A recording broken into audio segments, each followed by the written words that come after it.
J'étais au restaurant, j'essayais de prendre mon repas le plus tranquillement possible. J'en avais vraiment besoin parce que j'avais eu un avant-midi difficile.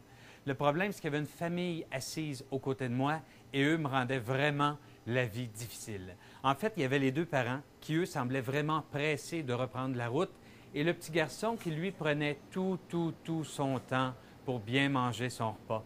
Et à tout bout de champ, j'entendais la mère qui disait « Pierrot, mange tout puis dépêche-toi. Pierrot, il faut absolument que tu manges tout. Pierrot, si tu ne manges pas tout de suite, c'est bien simple, on va s'en aller, on va te laisser ici, tout autres, on va s'en aller à Montréal. » Au bout d'un certain temps, j'ai bien remarqué que Pierrot, les arguments ne le dérangeaient pas du tout simplement parce qu'il ne croyait pas sa mère.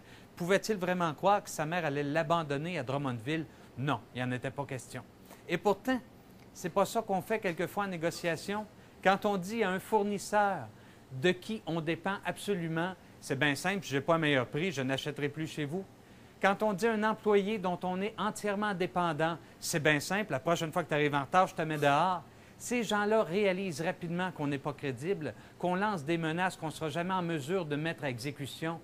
Alors, en négociation, comme au restaurant, si vous avez des menaces à faire, assurez-vous de pouvoir les faire et de les mettre à exécution. Sinon, vous passez pour des clowns. Sinon, vous n'êtes pas crédible.